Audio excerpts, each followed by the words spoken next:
From LinkedIn News, I'm Leah Smart, host of Everyday Better, an award-winning podcast dedicated to personal development. Join me every week for captivating stories and research to find more fulfillment in your work and personal life. Listen to Everyday Better on the LinkedIn Podcast Network, Apple Podcasts, or wherever you get your podcasts.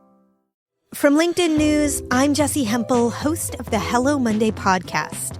Start your week with the Hello Monday podcast. We'll navigate career pivots. We'll learn where happiness fits in. Listen to Hello Monday with me, Jessie Hempel, on the LinkedIn Podcast Network or wherever you get your podcasts.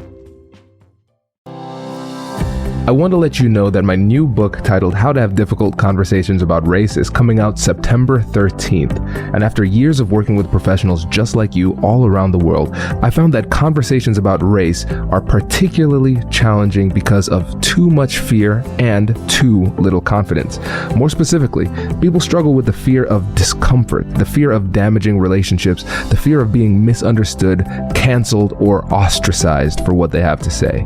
So who did I write this book for? The person who is passionate about changing the world and their organizations for the better, the leader who leads a diverse team, and the professional who wants to learn how to overcome the hidden barriers that make it tough to connect with people with a different background. Whether you consider yourself an ally or you just want to avoid making mistakes when discussing race, this book is for you. And as a listener, you know this already, but I'm going to say it again. I believe the best things in life are on the other side of difficult conversations. That's my motto, and that's why my goal is to help as many people as possible by making these difficult conversations easier. And after 6 years and 600 episodes of Negotiate Anything, I am asking for your support in this endeavor to make this world a better place.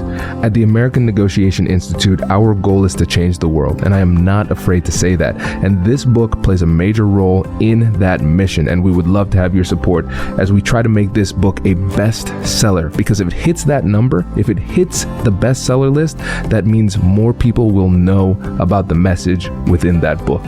And if we hit the bestseller list, that means that we can get this message out to people all around the world, and we can't do it without you. So if any of this resonates with you and you want to join the mission, check out the link in the description of this episode to find out where you can buy your copy of How to Have Difficult Conversations About Race.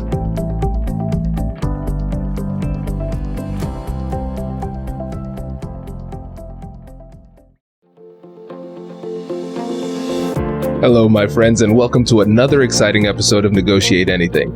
This show is produced by the American Negotiation Institute, and with over 5 million downloads and listeners in over 180 countries, listeners just like you have made this the #1 negotiation podcast in the world. Hi, my name is Kwame Christian, and I am the founder and CEO of the American Negotiation Institute. Here at ANI, we believe that the best things in life are on the other side of difficult conversations, and we are passionate about providing you with the best content that will help you to make your difficult conversations easier, both at work and at home. Lastly, I want to remind you that we offer consulting and conduct trainings, both virtually and in person, all around the world. Our focus is in 3 main areas. First, negotiation and conflict resolution. Second, leadership. And lastly, diversity, equity, and inclusion. Check the link in the description below to learn more about how we could work with you and your team. And now, without further ado, let's jump into the interview.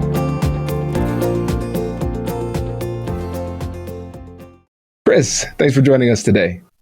Yeah, thanks for having me. Excited to be here. Yeah, I'm excited to return the favor. So how about you get us started by telling us a little bit about yourself and what you do?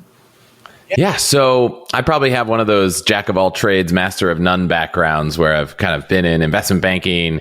I've been a founder twice, sold 2 companies, raised money at both of them. I've been on the venture capital side.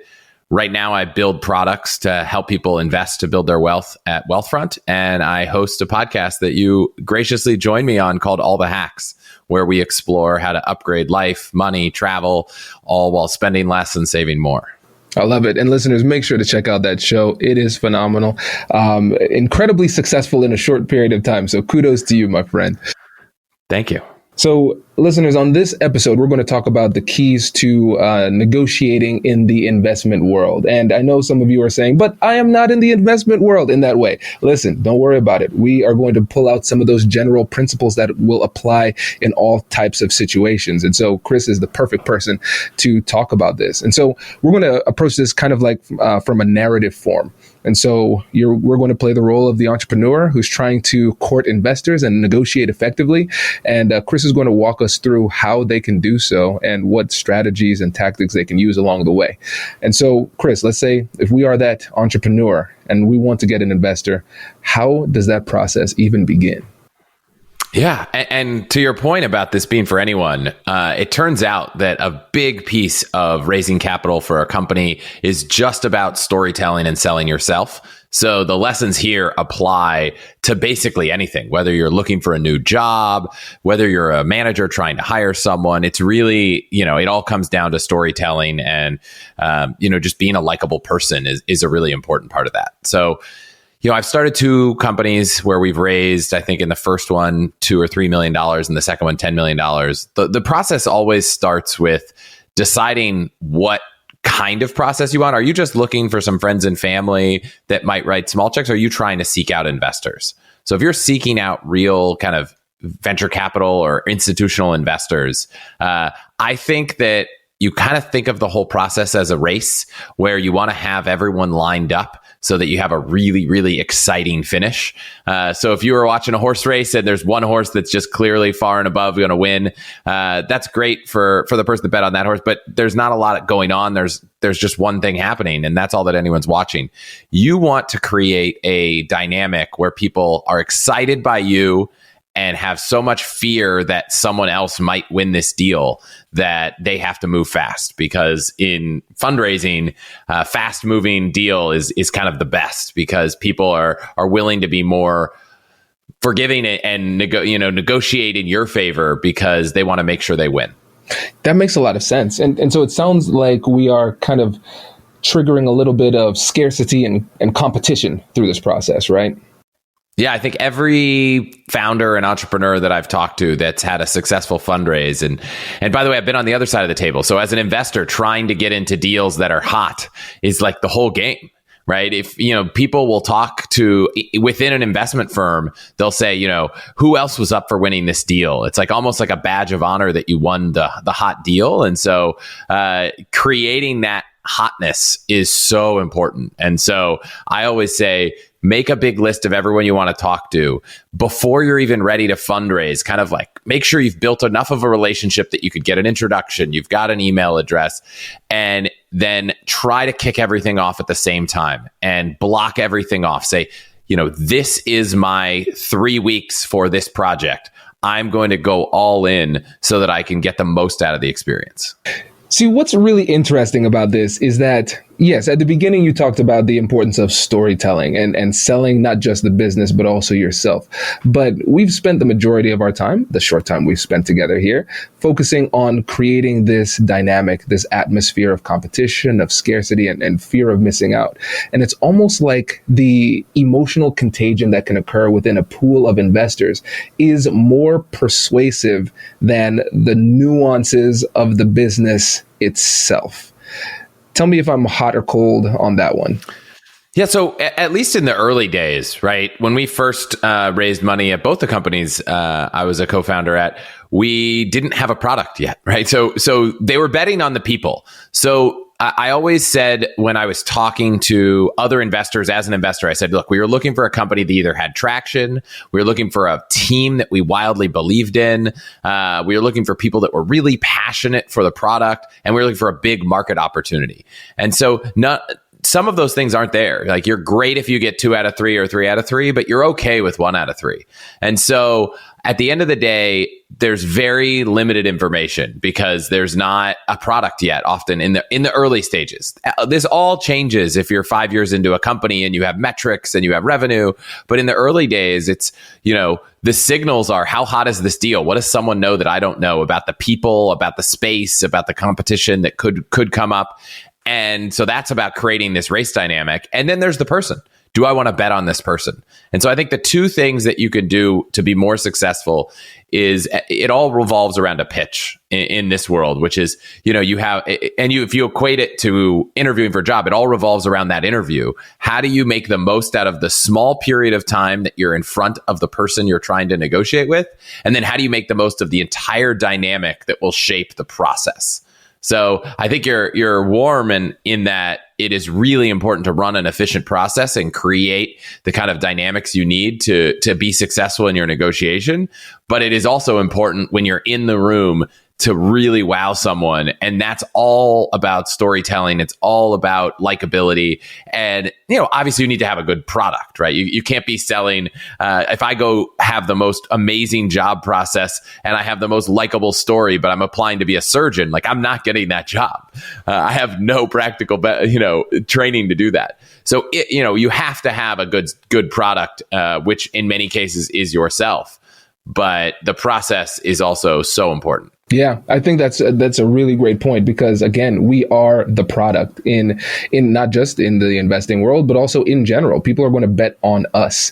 And so when it comes to those key triggers that people are going to look for when they say, hey, Chris Hutchins, I'm going to bet on him.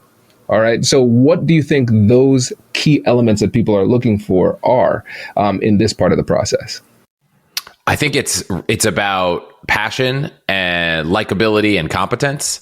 So what I was looking for, so starting a company is really hard, right? Every day it's another problem, another fire to fight, another issue. And so it gets harder than it is when you first start. There's nothing easier than the first day when you're like all excited. This is going to be amazing. I haven't had to fight the fires.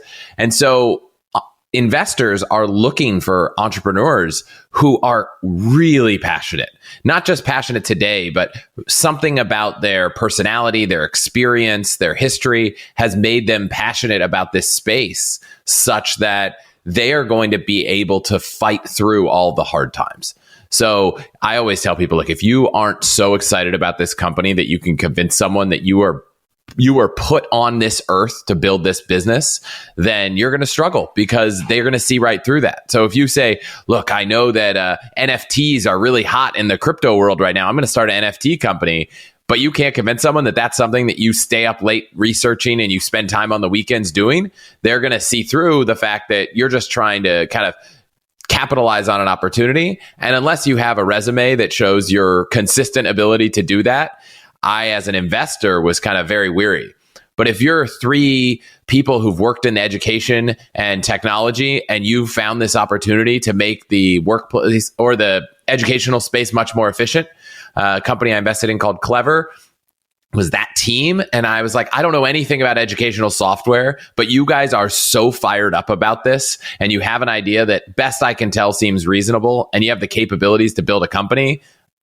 I was in, I invested. And I didn't know much about the space. It wasn't about whether the software was good. It was about that these three guys were so passionate about what they were doing that I knew that they could fight through any of the problems they faced. Yep. It makes sense because as the owner of a company too, there are going to be those days where the only thing that gets you through is your passion, drive, determination. And you're not going to have that if you don't have a clear sense of purpose, so it's important to convey that.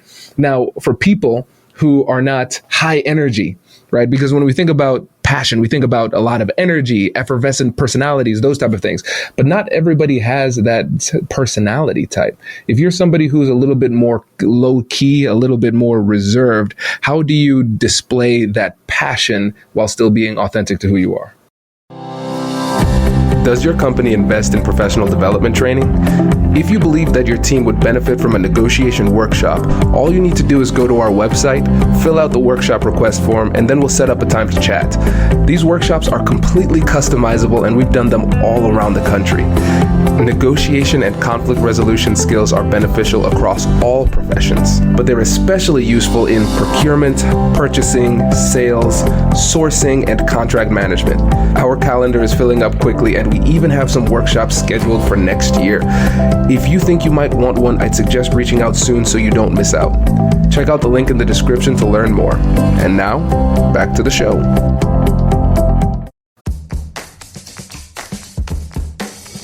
Hey you, I'm Andrew Seaman. Do you want a new job? Or do you want to move forward in your career? Well, you should listen to my weekly show called Get Hired with Andrew Seaman. We talk about it all, and it's waiting for you, yes you, wherever you get your podcasts. Raise the rudders! Raise the sails! Raise the sails! Captain, an unidentified ship is approaching. Over. Roger. Wait, is that an enterprise sales solution? Reach sales professionals, not professional sailors. With LinkedIn ads, you can target the right people by industry, job title, and more. We'll even give you a $100 credit on your next campaign. Get started today at linkedin.com/marketer. Terms and conditions apply. Yeah, I mean, I think there's various different ways to kind of quote unquote own the room. And you can do that through competence, right? You don't have to do that through energy. You can come in and say, here's what I've learned about this space. Here's why I'm so excited about the space. You could do it in a calm, cool, collected manner that is not, gregarious and outgoing. And I've invested in those companies also. There's lots of engineers who are not kind of own the room kind of people with their personality, but they are own the room with their ideas and their intellect and their ability to listen. We talked in my podcast about listening being a really important part of negotiating. Understanding the questions people are asking and being able to answer them, I think, is a really, really important part of fundraising as a company and being able to sell yourself in general, showing people that you've thought through the things that they have questions about. Because look, if you're starting this business and someone who's hearing about it for the first time has questions and you haven't thought about those questions, like, that's concerning. So I spent so much time before pitching investors going through every single question I thought they could answer. And I actually went and made a deck, like a PowerPoint style deck with Google Slides. And I had a slide for every question anyone could ask. And I actually committed to memory what numbers they were. So instead of being able to sell as a narrative the answer to a question, and make it up on the fly, I was prepared. So someone would say, we raised money for a company in the financial advice space. And they're like, how do financial advisors spend their time? And instead of saying, well, this is kind of how I just jumped to slide 73. And I'm like, this is exactly how they spend their time now. I've already thought about that question and kind of conveyed the fact that I'm prepared. And you can be prepared without being having a boisterous personality, and you can convey passion by talking at length about things. We probably all have a friend who's kind of super nerdy about something, and maybe she isn't crazy excited every time, but she could just go deep for hours, and you can convey that with any personality. That's great. I love that point. One of the things that we talked about beforehand was the importance of negotiating the right terms, and also how timing plays into how and what you negotiate. Can you tell the listeners about that too? Yeah. So, first I'll jump back quick to this race dynamic. Whenever you're trying to get something done, it's let's have everyone at the same place. So you don't want to be negotiating your terms with one investor while you're just meeting the other investor. And so I would always try to run things where, it's like 3 weeks. The first week, it's an intro meeting. The second week, it's a follow-up meeting. And the third week, we're going to kind of pitch the entire investing team. Usually there's a partnership. And if someone came in late to the process, I tried to say, look, we're already a step ahead. So if we could try to get these first 2 meetings done this week, that would be great. And if someone was pushing and said, hey, let's have that second meeting tomorrow, I'd say, actually, could we do that second meeting next week? So once you've got everyone on this cadence, you got to figure out how the deal is going to get done. How is the person on the other side of the table going to make a decision? And in a lot of cases, this is true for hiring. This is true for investing. There's a team. And so understanding whether the person you're talking to could even make the decision on their own. And if not, what aspects of the decision get made by a committee or a group of people. And so with investing, I learned that, ultimately, the partnership is going to have a conversation and decide whether this deal gets done, but they're not going to decide on every single term. They're going to leave the point person up to some of it. So I focused on let's make sure we're only talking about the things that are going to matter for that conversation. So there are a handful of subtle decisions that don't matter. And investing, it might be how much equity is each individual person on the team going to get, or the exact dollar amount of people that you're going to raise money from. Those things I punted and said, well, we can talk about those later. Let's talk about what the value of my business is how much you're going to be investing, and let's get through that first. It's interesting, Chris. So it sounds like what we're doing is we're figuring out the most important things to address, and we're addressing those things first and recognizing that some of the smaller details don't need to be addressed and fully articulated at this time. Is that right? Yeah, it's trying to exactly correct, right? I bought a car once and I remember negotiating, and the price of the car was something that the sales guy had to keep going back into the room in the back and come back with. And then at the end I said, oh, okay, we got the price. I'll do this if you throw in like the floor mats. And he was like, sure, we'll do that. So clearly he didn't need to go into that back room to talk about floor mats. So it was a waste of time if I had brought them up earlier, because I don't need the guy in the back thinking that I'm just trying to get more and more from this deal. So it's like, let's only talk about what needs to be discussed now. And let's do that up until we've decided on those decisions. And then we can talk about the next ones. And you can kind of move through the process of negotiation, which at least when you're raising money for a company can be very, very multi-step. It's, who else is investing? How are we going to structure this round? How are we going to announce it to the public and all those things? But you don't need to figure it all out up front. You need to figure out just what you need. Yep.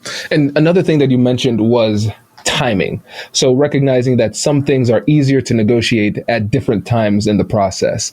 Can you give an example of what that would look like? Yeah. So I think at the beginning, it's interesting. When you're trying to raise money or interview for a job, or there's probably so many applications, the first conversation is not about trying to get hired.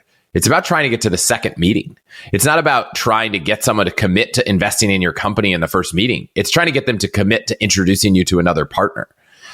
So in the first meeting, I would sometimes only show a teaser of the company. I wouldn't go into all the details because I wanted to leave someone asking more. And they'd say, oh, can we dive into some of the metrics of how you think this business will work? I say, that's a great topic. I have some slides set. Let's bring that up if it makes sense to have another meeting. So you could kind of delay some of these things for that next meeting. So I was just trying to negotiate in the first meeting. I was negotiating for a second meeting, not for an investment. And when you get to the final meeting, now you're negotiating for an investment. So now all the stakes are on the table, and you're trying to get the deal closed. But you're still not negotiating for all the terms. You're trying to get people to say, I want to invest in this company. And that's where some of the competitive dynamic comes in. It was really important, I think, at least in startup fundraising, for people to get a sense that this was going to be a hot deal. Because as an investor, you always want the option value. If you have the ability to invest in this company now or in a year, I'd rather do it in a year. I'll have more information. So why would I do it now if I could do it in a year? Well, one, the company might run out of money. But if that's the case, that's a bad situation. I might not want to invest in that company. But I want to do it now because I don't want someone else to do it. If I'm hiring, I don't want someone else to hire this employee. And so if they're passively looking, you might drag them along. The moment they say, hey, I have another offer, you're like scrambling. So my goal was to make the timing work, get everyone who wasn't serious out of the process, because so many people are sitting around waiting just to see what happens. So after 2 days, I sent all of the investors I met with an email that said, hey, things are moving quickly. If you're not interested, no worries. If so, let's set up a next meeting. And I made it seem, which was, it can be risky, but I made it seem like I didn't need them. Because at the end of the day, if that email is all they needed to say no, they weren't interested anyways. So you might think, oh, if I say that, they might walk away. The reality is they were going to walk away anyways. So accepting that the goal is to only have people in your kind of sales funnel that are serious, because you can spend time with those people and determine whether you need to add more people. So it's this constant, let's go pitch 10 people.